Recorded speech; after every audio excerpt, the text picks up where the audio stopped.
ഇബ്നു അബ്ബാദ് അന്ദലുസ് കണ്ട, സ്പെയിന് കണ്ട ഏറ്റവും പ്രഗത്ഭനായ രാജാവായിരുന്നു ഇബ്നു അബ്ബാദ്. ഇബ്നു അബ്ബാദ് ഏറ്റവും കൂടുതൽ ആഡംബര വസ്തുക്കൾ ഉപയോഗിച്ചിരുന്ന സ്പെയിൻ കണ്ട പ്രഗത്ഭനായ ഭരണാധികാരി. ഇഷ്ബീലിയായിൽ മനോഹരമായ കൊട്ടാരമുണ്ടായിരുന്നു. കൊർഡോവയിൽ മനോഹരമായ മാൻഷൻസ്, വീടുകളുണ്ടായിരുന്നു. തന്റെ നഗരത്തിന്റെ പകുതി തനിക്കും ആ നഗരത്തിന്റെ മറ്റു പകുതി നാട്ടുകാർക്കും വീതിച്ചു കൊടുത്ത പ്രഗത്ഭനായ ഭരണാധികാരിയായിരുന്നു ഇബ്നു അബ്ബാദ്. നോക്കണം, എത്രയോ ആളുകൾ അള്ളാഹു അനുഗ്രഹങ്ങൾ നൽകിയതിന് ശേഷം ആ അനുഗ്രഹങ്ങളെ അള്ളാഹു തിരിച്ചു കൊണ്ടുപോകുന്നവരുണ്ട്. എത്രയോ ആരോഗ്യമുണ്ടായിരുന്നവർ മാരകങ്ങളായ രോഗങ്ങൾക്ക് അടിമകളാകുന്നവരുണ്ട്. സമ്പൽ സമൃദ്ധിയിലൂടെ പാറിപ്പറന്നിരുന്ന ആളുകൾ യാചകന്മാരായി മാറുന്ന അനുഭവങ്ങൾ ജീവിതത്തിൽ നമ്മൾ കാണുന്നവരാണ്. ഇബ്നു അബ്ബാദ് തന്റെ നഗരത്തിന്റെ പകുതി തനിക്കും ആ നഗരത്തിന്റെ നേർപകുതിയാണ് ജനങ്ങൾക്ക് വിട്ടുകൊടുത്തത്. തന്റെ പെണ്ണ്, തന്റെ ഭാര്യ അന്നൊരു നേർച്ച ചെയ്തു, അല്ലാഹുവിന്റെ മുമ്പിൽ ഒരു വൗ ചെയ്തു, ഒരു നേർച്ച ചെയ്തു. അവൾ പറഞ്ഞത് ഇങ്ങനെയാണ്: നദർതു ലില്ലാഹി അൻ അഹ്മില മാഅൻ വഅൻ അത്അ ഫിത്വീൻ. കൊട്ടാരത്തിൽ അതിമനോഹരമായ സൗകര്യങ്ങളാൽ ജീവിക്കുന്ന രാജകുമാരിയല്ല, രാജ്ഞിയാണ് ഇബ്നു അബ്ബാദിന്റെ ഭാര്യ. ആ ഭാര്യ റബ്ബിന്റെ മുമ്പിൽ ചെയ്ത നേർച്ച ഇതാണ്. പാവപ്പെട്ടവരെ ഓർമ്മ വന്നപ്പോ, പാവങ്ങളായ ആളുകൾ എത്ര കഷ്ടപ്പാടോടുകൂടെയാണ് ജീവിക്കുന്നത് എന്ന് ഓർമ്മ വന്നപ്പോ, ഞാൻ എന്റെ കൈകൊണ്ട് മണ്ണ് വാരുകയും എന്റെ തലയിൽ വെള്ളം ചുമക്കുകയും ചെയ്യാൻ അള്ളാഹുവിന് വേണ്ടി നേർച്ച ചെയ്തു എന്ന് പാവപ്പെട്ടവരെ ഓർക്കാൻ വേണ്ടി തന്റെ ഭാര്യ ഒരു നേർച്ച ചെയ്തപ്പോൾ ഇബ്നു അബ്ബാദിന്റെ മറുപടി വന്നു: പെണ്ണേ, നീ രാജ്ഞിയല്ലേ, സാധാരണക്കാര് ചെയ്യുന്ന പോലെ തലയിൽ വെള്ളത്തിന്റെ കുടവും വെച്ച് നീ നടക്കുകയോ, സാധാരണക്കാര് മണ്ണിൽ ജോലി ചെയ്യുന്ന പോലെ നിന്റെ കയ്യിൽ മണ്ണാക്കുകയോ അതിന് വല്ല ആവശ്യമുണ്ടോ എന്ന് ചോദിക്കുകയും, നഹ്നു ഉസ്റത്തുൻ ആരിമ, നമ്മൾ അഭിമാനികളായ കുടുംബമല്ലയോ, നമ്മൾ എന്തിനാണ് ഇത് ചെയ്യുന്നത് എന്ന് ഭാര്യയോട് ഇബ്നു അബ്ബാദിന്റെ മറുപടി. അള്ളാഹു കാര്യങ്ങളെ മാറ്റിമറിക്കാൻ പോവുകയാണ്. അന്നത്തെ ഫിഖ്ഹ് പണ്ഡിതന്മാർ, കർമ്മശാസ്ത്ര പണ്ഡിതന്മാരോട് വിഷയമന്വേഷിച്ചു. തന്റെ ഭാര്യ ഒരിക്കലും വെള്ളം ചുമക്കരുതെന്നാണ് രാജാവിന്റെ നിർബന്ധം. തന്റെ ഭാര്യ ഒരിക്കലും മണ്ണ് കൈകൊണ്ട് തൊടരുത്. ഇബ്നു അബ്ബാദിന്റെ വാശിയായിരുന്നു അത്. അതുകൊണ്ട് അന്നത്തെ ഫുഖഹാക്കൾ ഒരു മറുപടി കൊടുത്തു: ഇബ്നു അബ്ബാദേ, നിന്റെ ഭാര്യ നേർച്ച ചെയ്തത് അള്ളാഹുവിന്റെ മുമ്പിൽ ചെയ്ത ഒരു നിർബന്ധ കർമ്മമാണ്, അത് ചെയ്തേ പറ്റൂ. അതിനാൽ നിന്റെ ഭാര്യ ചുമക്കുന്നത് വെറും വെള്ളമല്ല, കിണറുകളിൽ നിന്നോ ആറുകളിൽ നിന്നോ പുഴകളിൽ നിന്നോ കൊണ്ടുവരുന്ന വെള്ളമല്ല, പിന്നെയോ കസ്തൂരി കലക്കിയ സുഗന്ധത്തിന്റെ സുഗന്ധദ്രവ്യമാണ് നിന്റെ ഭാര്യ വെള്ളമായി ചുമക്കാൻ പോകുന്നത്. വല്ല കുഴപ്പവുമുണ്ടോ? ഇല്ല. സുഗന്ധം വെള്ളമാക്കിയിട്ട്, ലിക്വിഡാക്കിയിട്ട്, കസ്തൂരിയാൽ വെള്ളം കലക്കിയിട്ട് മനോഹരമായ സുഗന്ധമുള്ള ഒരു സുഗന്ധദ്രവ്യം നിന്റെ ഭാര്യ ഒരു കുടം നിറയെ സുഗന്ധം ചുമക്കുന്നത് കൊണ്ട് വല്ല വിരോധവുമുണ്ടോ? അതും വെള്ളമാണല്ലോ. എന്നാൽ അങ്ങനെയാവട്ടെ. പിന്നെ മണ്ണിന് പകരം കസ്തൂരിയും കർപ്പൂരകവും സുഗന്ധദ്രവ്യങ്ങളുമെല്ലാം ഉപയോഗിച്ച് മണ്ണ് കുഴക്കുന്ന പോലെ നിന്റെ ഭാര്യ കസ്തൂരി കൈകൊണ്ട് കുഴക്കുകയും അത് കയ്യിലെടുക്കുകയും ചെയ്താൽ മണ്ണ് ചുമക്കുക എന്ന ആ നേർച്ചയും അവിടെ വീടുകയാണ്. അതുകൊണ്ട് നിന്റെ ഭാര്യ കസ്തൂരി കലക്കിയ വെള്ളം ചുമക്കട്ടെ, അവളുടെ കൈകൊണ്ട് കസ്തൂരിയുടെ മണ്ണ്, കസ്തൂരി കലർത്തിയ മണ്ണ് അവളുടെ കൈകൊണ്ട് അവൾ ഉണ്ടാക്കട്ടെ. എന്നാൽ അവളുടെ ആ നേർച്ചകർമ്മം വീടുമെന്ന് അന്നത്തെ സ്പെയിനിലെ പണ്ഡിതന്മാർ ഇബ്നു അബ്ബാദിന് മറുപടി കൊടുത്തു. തന്റെ ഭാര്യ കൊട്ടാരത്തിൽ നിന്ന് പടിയിറങ്ങാത്തവൾ, കാർപ്പറ്റ് വിരിച്ചു കൊടുത്തവൾക്ക്, അവൾ നടന്നു വരുന്ന വഴികളിൽ മനോഹരമായ മാർബിൾ വിരിച്ചു കൊടുത്തു. തമുറു അലൽ മർമർ, മാർബിളിനാണ് മർമർ എന്ന് പറയുന്നത്. മനോഹരമായ മാർബിളിൽ അവൾ നടക്കുകയാണ്. അവളുടെ കൈകളിൽ കസ്തൂരി കലക്കിയ സുഗന്ധദ്രവ്യമുണ്ട്. അവളുടെ കൈകളിൽ കസ്തൂരിയാൽ ഉരുട്ടിയുണ്ടാക്കിയ ഒരു ബൗളുണ്ട്, ഒരു മണ്ണ് കൊണ്ടുണ്ടാക്കിയ ബൗള് പോലെ. ഇത് രണ്ടും കയ്യിൽ പിടിച്ച് തന്റെ ഭാര്യയുടെ നേർച്ചക്കടം വീട്ടിയ സ്പെയിൻ കണ്ട സുഖലോലുപനായ ഭരണാധികാരി ഇബ്നു അബ്ബാദിനെ അല്ലാഹു സുബ്ഹാനഹു വ തആല പരീക്ഷിച്ചത് തന്റെ ബന്ധുവിന്റെ കരങ്ങളാലായിരുന്നു. അന്ന് മൊറോക്കൻ രാജാവ് ഇദ്ദേഹത്തിന്റെ മുമ്പിൽ ഇബ്നു താശ്ഫീൻ എന്ന് പറയുന്ന മൊറോക്കക്കാരൻ 3 ദിവസത്തെ അതിഥിയായി വന്നു. ആതിഥേയത്വം സ്വീകരിച്ചതിന് ശേഷം ഇബ്നു താശ്ഫീന്റെ മനസ്സിൽ ഒരു തോന്നലുണ്ടാകുന്നു, ഈ രാജാധികാരം എനിക്ക് പിടിച്ചെടുത്താൽ എന്താണ്? തന്റെ ആതിഥേയത്വം നൽകിയ ആതിഥേയന്റെ വീടും അയാളുടെ കൊട്ടാരവും അയാളുടെ നാടും ആ നഗരവും മുഴുവൻ മൊറോക്കൻ ഭരണാധികാരി ഇബ്നു താശ്ഫീൻ പിടിച്ചടക്കുകയാണ്. 3 ദിവസം ഇബ്നു അബ്ബാദിന്റെ കൊട്ടാരം പിന്നെ ഇബ്നു താശ്ഫീന്റെ കൊട്ടാരമായി മാറുന്നു. കൊട്ടാരം അയാളെടുത്തു, വീടെടുത്തു. അയാളുടെ ഭാര്യ, മക്കൾ, പെൺകുട്ടികൾ മുഴുവൻ ആളുകളും അടിമകളായി പിടിക്കപ്പെടുന്നു. അങ്ങനെ ഇബ്നു അബ്ബാദിന് അഹ്മാസ് എന്ന് പറയുന്ന ഇടത്ത് ജയിലിൽ കൊണ്ടുപോയി തളക്കുന്നു. ഇബ്നു അബ്ബാദിന്റെ ജീവിതത്തിൽ കൊട്ടാരത്തിന്റെ സുഖലോലുപതയിൽ നിന്ന് മറഞ്ഞ ഒരു ജീവിതമില്ല. തന്റെ ഭാര്യ വെറും പച്ചയായ മണ്ണിൽ ഒന്ന് കാല് ചവിട്ടാൻ കൊതിയൂറിയിട്ട് പാവപ്പെട്ടവര് ജീവിക്കുന്നത് എങ്ങനെയാണെന്നറിയാൻ, തന്റെ തലയിൽ വെള്ളം ചുമക്കാനും കൈകൊണ്ട് മണ്ണ് പുരളാനും നേർച്ച ചെയ്ത പെണ്ണിനോട് പോലും നിന്റെ കൈകളിൽ കസ്തൂരി മതി, സാധാ മണ്ണ് വേണ്ട എന്ന് പറഞ്ഞ ഇബ്നു അബ്ബാദ് അഹ്മാസ് എന്ന് പറയുന്ന സ്പെയിനിലെ കാരാഗൃഹത്തിൽ കൊണ്ടുപോയി തളച്ചിടപ്പെടുകയാണ്. വർഷങ്ങളോളം കിടന്നു, ജയിൽ പുള്ളിയായി കിടക്കുന്നു. തന്റെ കൊട്ടാരമെല്ലാം വിട പറഞ്ഞ് അഴികൾക്കുള്ളിൽ കിടക്കുന്ന ഇബ്നു അബ്ബാദിനെ ഒരാൾ വാതിൽ മുട്ടി തുറന്ന് വിളിക്കുകയാണ്. നോക്കുമ്പോൾ തന്റെ 4 പെൺമക്കളും ശരീരം മുഴുവൻ വസ്ത്രം പോലും മറക്കാനില്ലാതെ ദാരിദ്ര്യം പിടിച്ചവരെ പോലെ ആ 4 മക്കൾ ചെരുപ്പ് പോലും ധരിക്കാനില്ലാതെ കാലിൽ മണ്ണ് പുരണ്ട് വാപ്പയെ കാണാൻ ജയിലിന്റെ മുമ്പിലേക്ക് വരുന്നു. ആ സമയം ഇബ്നു അബ്ബാദ് ചൊല്ലിയ കവിതയുണ്ട്. ഇസ്ലാമിക കവിതാ ലോകത്ത് ഏറ്റവും കൂടുതൽ സങ്കടത്തോടെ വായിക്കപ്പെടുന്ന കവിതയാണത്. തന്റെ മക്കളെ കണ്ടപ്പോ സഹിക്കാൻ പറ്റിയില്ല. ചെരുപ്പില്ലാതെ നടന്നിട്ടുണ്ട് മക്കൾ, പക്ഷേ അത് മനോഹരമായ കാർപ്പറ്റിലാണ്, മാർബിളിലാണ്. എന്നാൽ തന്റെ മക്കളും തന്റെ കുടുംബവും വീടുപോലുമില്ലാതെ യാചന ചെയ്ത് ജീവിക്കേണ്ടി വന്ന ആ അനുഭവം അയാൾ വളരെ സങ്കടത്തോടുകൂടെ തന്റെ വരികളിൽ അയാൾ കുറിക്കുകയാണ്. ഫീമാ മളാ കുൻതു ബിൽ അഅയാദി മസ്റൂറാ فساءك العيد في أغمات مأسورا ترى بناتك في الأطمار جائعة يغزلن للناس ما يملكن قطميرا يطعن في الطين والأقدام حافية كأنها لم تطأ مسكا وكافورا تنشق رياحين السلام فإنما أخل بها مسكا عليك مختما. എന്റെ മക്കളെ, കസ്തൂരിയിൽ ചവിട്ടിയ കാലുകളാണിത്, ആഡംബരത്തിൽ ജീവിച്ച മക്കളാണിത്. നിങ്ങളുടെ നാണം പോലും മറക്കാൻ വസ്ത്രമില്ലാതെ കാലുകളിൽ മണ്ണ് പുരണ്ട് ശരീരമാകെ വിളറിയിട്ട് ശരീരമാകെ തളർന്നിട്ട് എന്റെ മക്കളെ നിങ്ങളെ കാണാൻ ഉപ്പാക്ക് കഴിയുന്നില്ല എന്ന് നിലവിളിച്ച ഇബ്നു അബ്ബാദ്. അള്ളാഹു ദിനരാത്രങ്ങളെ കൊണ്ടാണ് ചില ആളുകൾ അള്ളാഹു താഴെ ഇറക്കുന്നത്. കണ്ടങ്ങിരിക്കും ജനങ്ങളെ കണ്ടില്ലെന്നു വരുത്തുന്നതും ഭവാൻ. സർവശക്തനായ അള്ളാഹുവിന്റെ പണികളാണത്.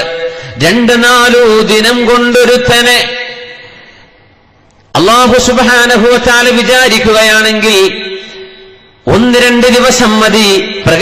ഏറ്റവും ആഡംബരത്തിൽ ജീവിച്ചിരുന്ന ആളുകളെ താഴേക്കിടയിലേക്ക് കാരാഗൃഹങ്ങളിലേക്ക് കൊണ്ടുവരാൻ. കണ്ടില്ലെന്നു വരുത്തുന്നതും ഭവാൻ, മന്നന്റെ തോളിൽ മാറാപ്പ് കെട്ടുന്നതും ഭവാൻ. പടച്ചതമ്പുരാന്റെ പണികൾ, അള്ളാഹുവിന്റെ ഇടപെടലുകൾ സംഭവിച്ചത് ചരിത്രത്തിൽ എത്രയാണ് നമ്മൾ കാണുന്നത്. നമ്മുടെ കേരളീയ ചരിത്രത്തിൽ, കേരളീയ സമൂഹത്തിൽ എത്രയോ വലിയ ബിസിനസ് ഭീമന്മാർ കാരാഗ്രഹങ്ങളിൽ അടക്കപ്പെടുന്നത്, എത്രയോ സൗകര്യങ്ങളിൽ ജീവിച്ചിരുന്ന ആളുകൾ താഴേക്കിടയിലേക്ക് ഇറങ്ങി വരുന്നത്. സത്യവിശ്വാസികൾ ഇവിടെയൊന്നും പതറിപ്പോകരുത്. അള്ളാഹു പരീക്ഷണങ്ങൾ നൽകാൻ ചില കാരണങ്ങളുണ്ട്. ആ കാരണങ്ങളിലേക്ക് നമ്മൾ തിരിച്ചു വരുന്നുണ്ട് ചർച്ചയിൽ.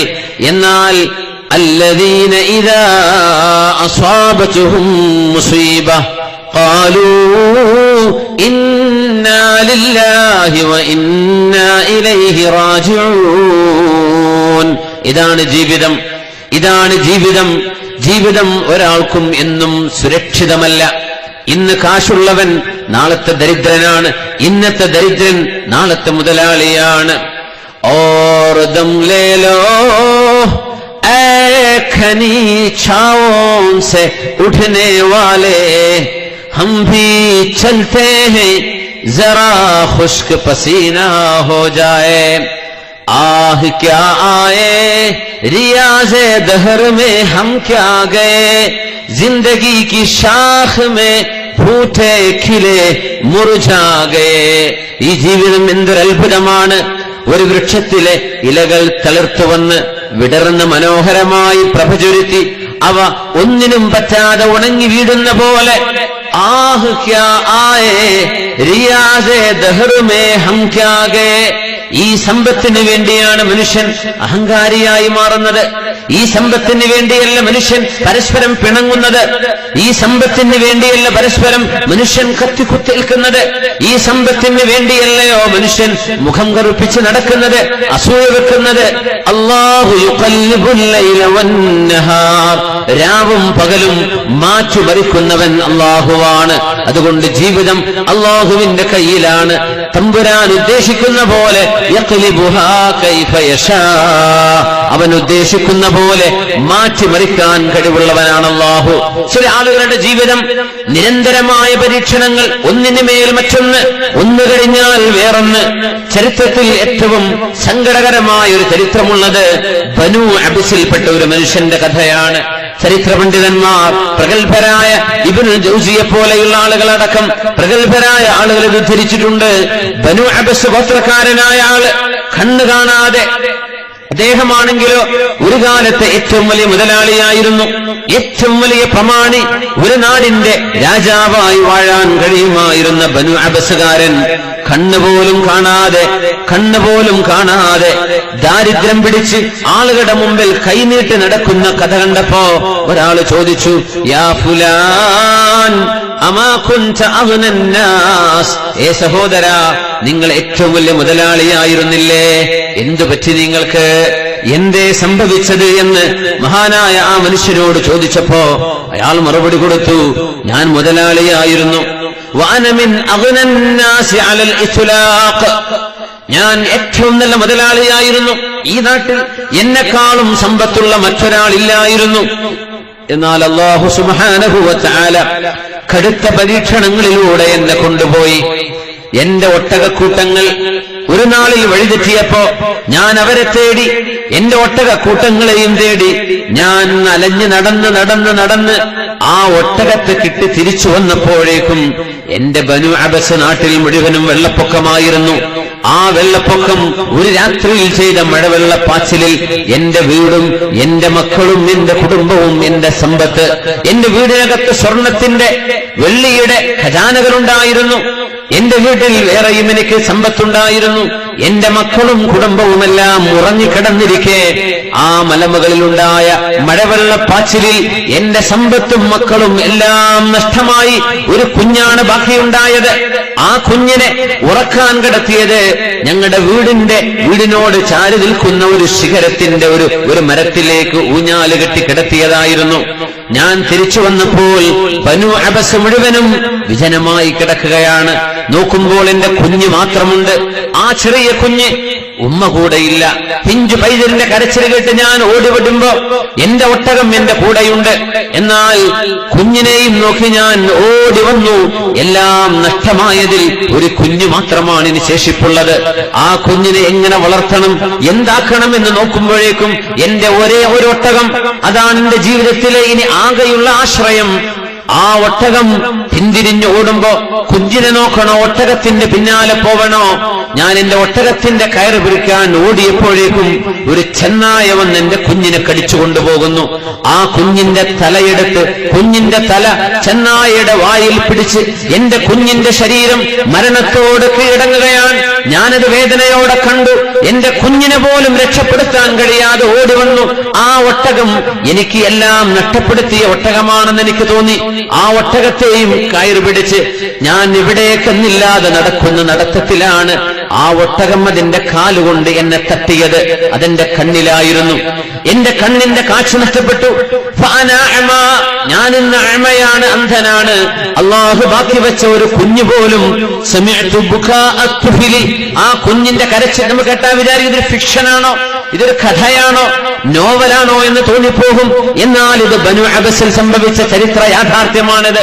ഇതിന്റെ വിശദമായ ചരിത്രം നമ്മൾ മുമ്പ് ചർച്ച ചെയ്തിട്ടുണ്ട്.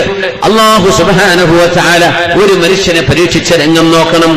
ആ മനുഷ്യൻ കണ്ണും നഷ്ടപ്പെട്ട് സമ്പത്തും നഷ്ടപ്പെട്ട് ഒട്ടകത്തെയും കാണാൻ കഴിയാതെ തന്റെ പിഞ്ചു പൈതലിനെ പോലും രക്ഷപ്പെടുത്താൻ കഴിയാതെ സാധുക്കളിൽ സാധുവായി മാറിയത് ഒരു ദിവസം അല്ലാഹു നടത്തിയ ഒരു പ്രകൃതിക്ഷോഭത്തിലൂടെയാണ്. അത്രയേ വേണ്ടു, അത്രയേ വേണ്ടു, അത്രയേ വേണ്ടു. അല്ലാഹു ഉദ്ദേശിക്കുകയാണെങ്കിൽ الدهر يفجع بعد العين بالأثر فما البكاء على الأشباح والصور أنهاك لا آلوك موعظة عن نومة بيننا بالليث والظفر. അള്ളാഹു ഉദ്ദേശിക്കുകയാണെങ്കിൽ ഏത് മനുഷ്യനെയും ഉയർത്താനും താഴ്ത്താനും അള്ളാഹുവിന് കഴിയും. അതുകൊണ്ട് തമ്പുരാനെ, ഖജനാവ് നിന്റെ കയ്യിലാണ്. അത് എടുക്കാനും കൊണ്ടുപോകാനും തരാനും നിനക്കല്ലാതെ കഴിയില്ല. അല്ലാഹുമ്മ ലാ മാനിഅ ലിമാ അഅതൈത വലാ മുഅതിയ ലിമാ മനഅത. നമ്മൾ അങ്ങനെയല്ലേ അല്ലാഹുവിനെ പറ്റി പറയേണ്ടത്? അങ്ങനെയല്ലേ നമ്മൾ ദുആ ഇറക്കുന്നത്? അല്ലാഹുവേ, ലാ മാനിഅ ലിമാ അഅതൈത, നീ നൽകിയത് ഒരാളെ കൊണ്ടും തടയാൻ കഴിയില്ല റബ്ബേ. വലാ മുഅതിയ ലിമാ മനഅത, നീ എങ്ങാനും വല്ലതും തരരുത് എന്ന് തീരുമാനിച്ചാൽ ഒരാൾക്കും നിനക്കത് നിന്നിൽ നിന്ന് തരാനും കഴിയില്ല തമ്പുരാനെ. ഇതാണ് അല്ലാഹു റബ്ബുൽ ഇസ്സത്ത്. അതുകൊണ്ടാണ് നബി തങ്ങൾ പറഞ്ഞത്, നിങ്ങൾക്ക് ലഭിച്ച അനുഗ്രഹങ്ങൾ നീങ്ങിപ്പോവാതിരിക്കാൻ ആഗ്രഹമുണ്ടെങ്കിൽ, നിങ്ങളുടെ ആരോഗ്യം, നിങ്ങളുടെ മക്കൾ, നിങ്ങളുടെ കുടുംബം, സമ്പാദ്യമെല്ലാം നിങ്ങൾക്ക് നഷ്ടപ്പെടാതിരിക്കണം എന്ന് ആഗ്രഹമുണ്ടെങ്കിൽ ഒരു ദുആ പഠിക്കണം. ആ ദുആ ജീവിതത്തിൽ ചൊല്ലിക്കൊണ്ടിരിക്കണം. അല്ലാഹുമ്മ ഇന്നി അഊദു ബിക മിൻ സവാലി നിഅമതിക വതഹവ്വുലി ആഫിയതിക വഫുജാഅതി നിഖ്മതിക വജമീഇ സഖതിക.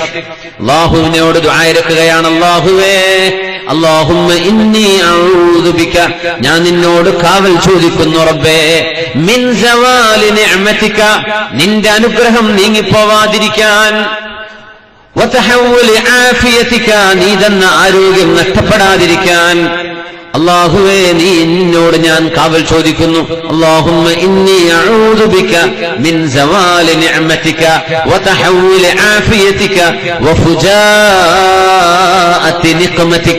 വളരെ പെട്ടെന്ന് നിന്റെ ശിക്ഷ വന്ന് പെടരുതേ, നിന്റെ ശിക്ഷ ഇറങ്ങരുതേ. അല്ലാഹുവേ, കാവൽ നൽകണമേ. നമ്മളെല്ലാവരും ചൊല്ലുക, അല്ലാഹുമ്മ ഇന്നി അഊദു ബിക മിൻ സവാലി നിഅമതിക വതഹവ്വുലി ആഫിയതിക വഫുജാഅതി നിഖ്മതിക. ആമീൻ യാ റബ്ബൽ ആലമീൻ.